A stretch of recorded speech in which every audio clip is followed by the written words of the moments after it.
halo semua, senang sekali bisa kembali temani kalian di sini di MG Movie. Semoga selalu sehat dan jangan pernah lupa bahagia. Film yang akan kita kupas kali ini bergenre thriller misteri, berkisah tentang dua orang wanita yang hidup di masa berbeda, namun mereka saling terhubung melalui sambungan telepon tua. Waktu 20 tahun ke belakang dan 20 tahun ke depan membuat keduanya menjadi sebaya. Mungkin karena itu mereka bisa akrab dan cepat menyelesaikan diri. Persoalan muncul ketika salah satu di antaranya mulai tidak bisa menerima kenyataan atas kehidupannya. Kondisi semakin buruk ketika karakter jahatnya mulai menguasai alam bawah sadar. Lantas bisakah mereka keluar dari lingkaran situasi yang rumit tersebut? Untuk tahu kisah lengkapnya, langsung saja kita mulai. Tapi sebelumnya tolong bantu subscribe, like, dan bunyikan notifikasi. Terima kasih.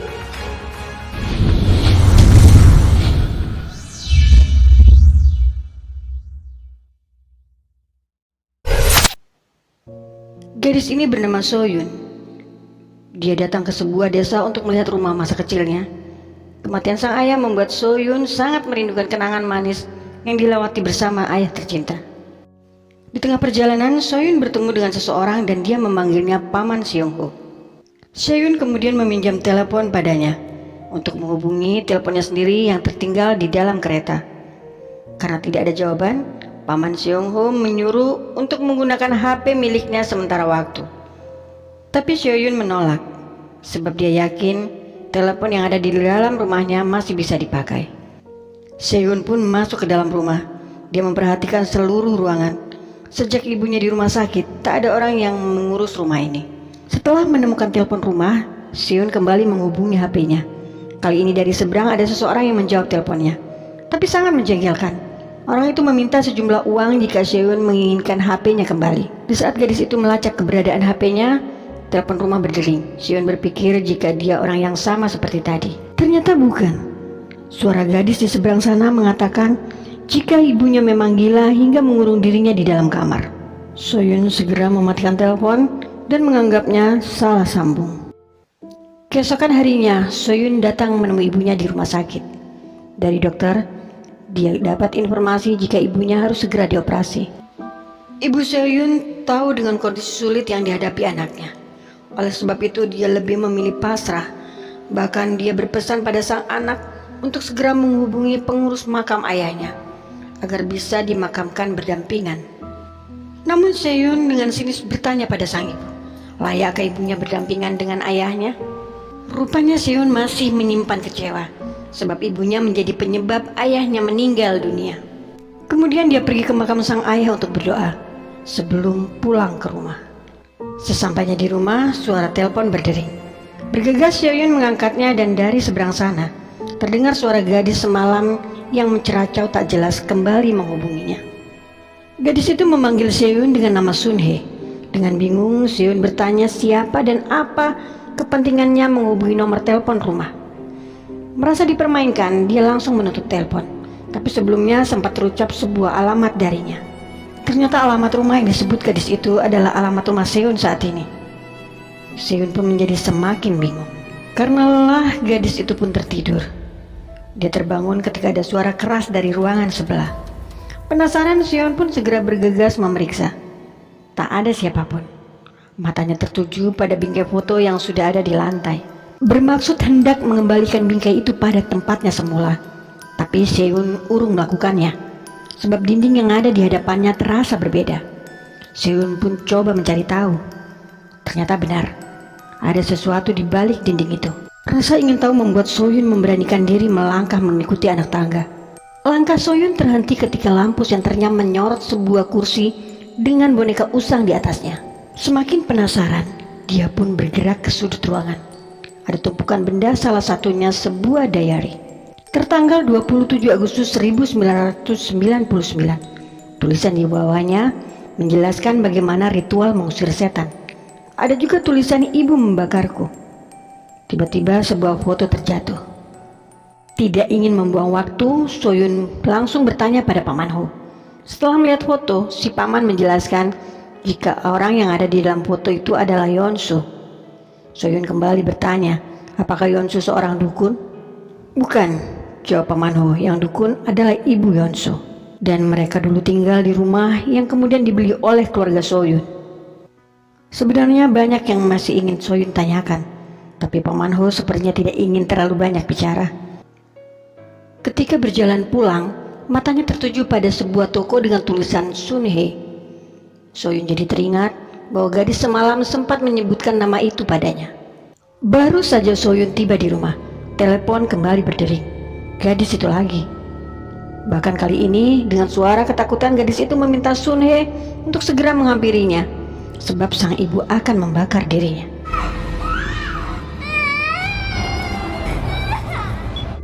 Anehnya, Soyun merasa peristiwa itu benar-benar terjadi. Suara-suara di telepon seolah tak jauh dari tempatnya berdiri. Pandangannya kemudian beralih pada lubang yang ada di dinding bekas bingkai foto. Ada asap keluar dari sana.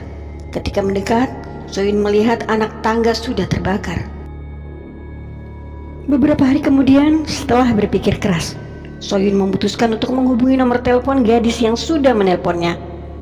Begitu terhubung, gadis itu langsung memarahi Soyun, sebab dia sudah mengabaikan permintaannya untuk datang ke alamat yang diberikannya.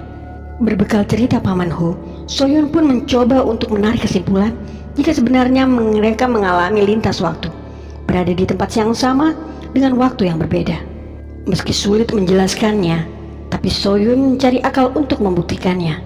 Dia pun membuka internet berdasarkan tahun di foto gadis yang Soyun temukan waktu itu, dan juga merujuk tanggal hari ini agar bisa mengetahui apa yang terjadi kala itu.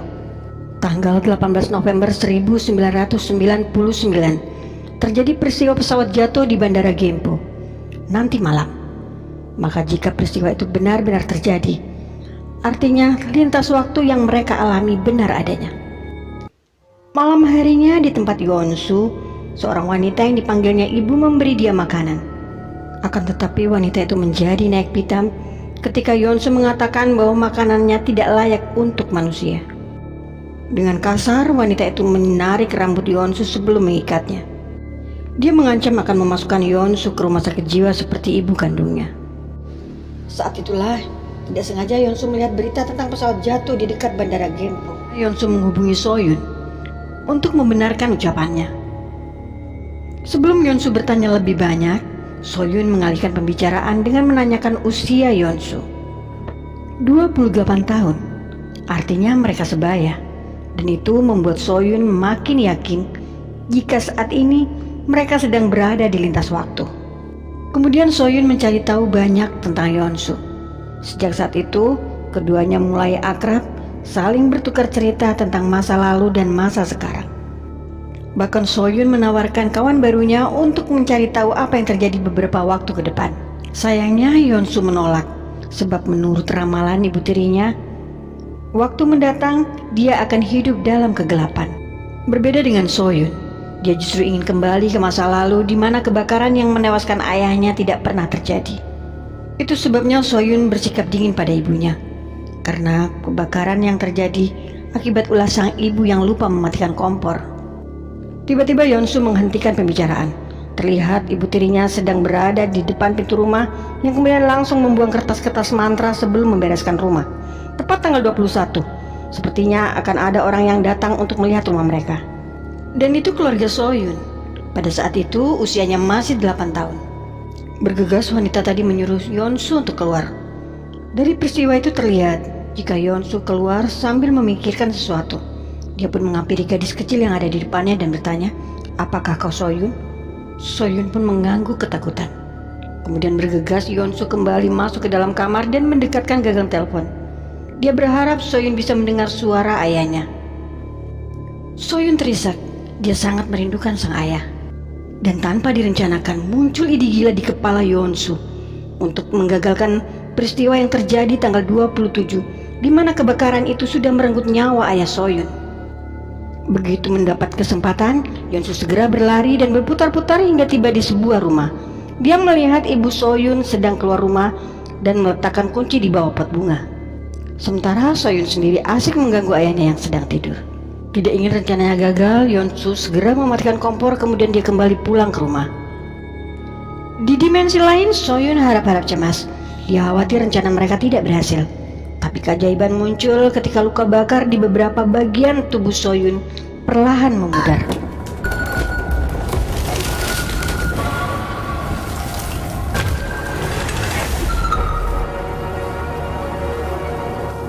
Soyun pun segera berlari keluar rumah. Dia ingin pastikan peristiwa aneh yang baru saja dialaminya. Hingga di luar nalar, Soyun mendapati kedua orang tuanya masih dalam kondisi baik-baik saja. Tidak lagi bisa berpikir panjang, rasa rindu membuat Soyun langsung memeluk sang ayah. Melihat putrinya bersikap aneh, kedua orang tua Soyun hanya bisa saling berpandangan. Malam harinya, Soyun menghubungi Yeonsu untuk mengucapkan terima kasih. Sejak saat itu, pertemanan keduanya semakin akrab. Namun berjalannya waktu, kehadiran ayah dan ibunya membuat Soyun kembali mendapatkan hari-harinya yang sempat hilang. Dia disibukkan dengan rutinitas bersama kedua orang tuanya, hingga membuat Yeonsu merasa kesepian. Dan di satu malam, telepon dari Yeonsu berdering. Bergegas Soyun mengangkatnya dan dari seberang, terdengar Yeonsu mendapat siksaan dari ibu tirinya. Kekhawatiran Soyun membuat dia melangkahkan kakinya ke tempat di mana dia menemukan lorong yang membuatnya terhubung dengan Yeonsu pertama kali. Soyun tidak tahu apa yang terjadi, tapi dia mendengar sepertinya Yeonsu berada dalam kesulitan. Pagi hari, Soyun langsung mencari tahu di internet tentang Ho Yeonsu, tapi tidak ada yang dia temukan. Tak hilang akal, Soyun mengetik alamat rumah yang dia tempati. Kemudian dia temukan sebuah kasus pembunuhan dari seorang dukun yang menewaskan anak gadisnya sendiri. Begitu telepon berdering, dengan cepat Soyun memberitahu Yeonsu jika di masa depan dia mati di tangan ibunya, dan itu terjadi di tanggal yang sama dengan malam ini. Setelah Soyun menceritakan bagaimana peristiwa itu terjadi, Yeonsu pun mengatur rencana. Dia mengecoh ibunya hingga situasi menjadi berbalik. Yeonsu bertanya kenapa ibu ingin membunuhnya. Si ibu pun menjawab jika ramalan Yeonsu di masa depan sangat buruk. Yeonsu akan membunuh beberapa orang dan itu tidak boleh terjadi. Mendengar itu, Yeonsu malah tertawa lebar dan dia berkata bahwa tidak peduli pada masa depannya.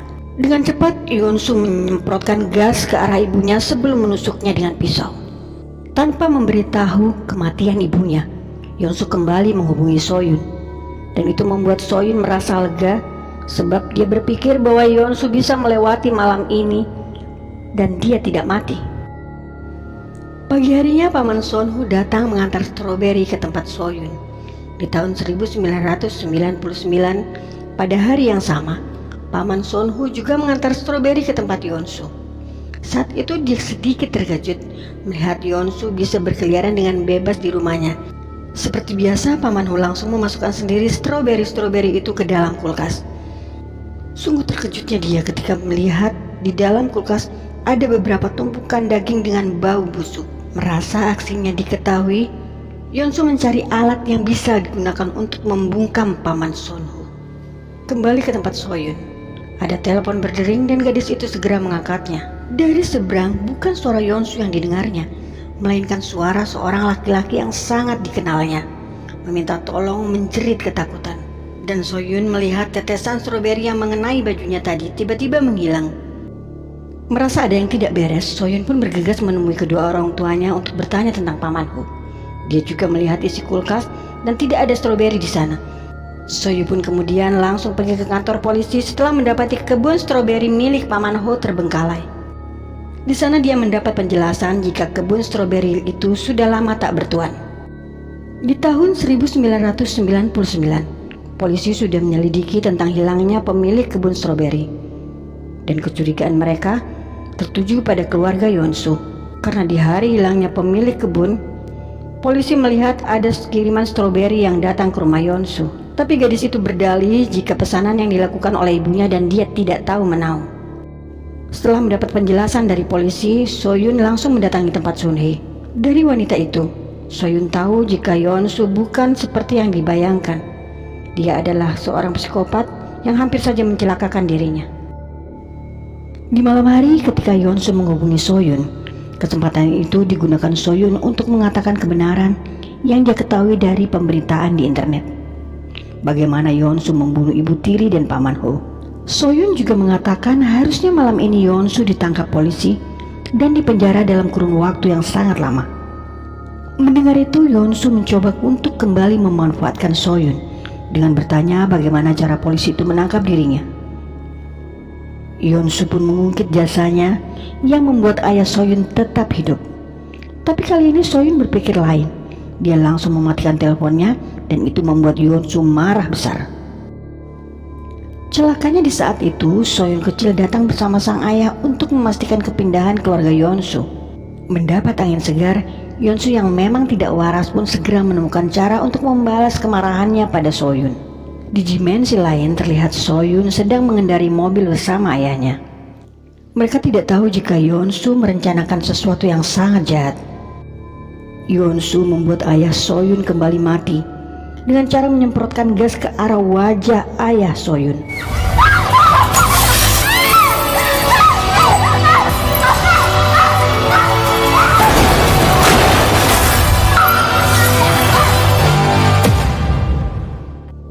Akhirnya Soyun kembali sendiri.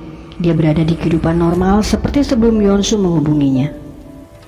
Namun sepertinya persoalan tidak berhenti sampai di sana, sebab Soyun kecil berada dalam kekuasaan Yeonsu di dimensi lain. Bagaimanakah kisah selanjutnya? Kita tunggu di season 2. Apakah Soyun bisa mengembalikan kondisi seperti semula? Oke, thank you for watching. Bye bye.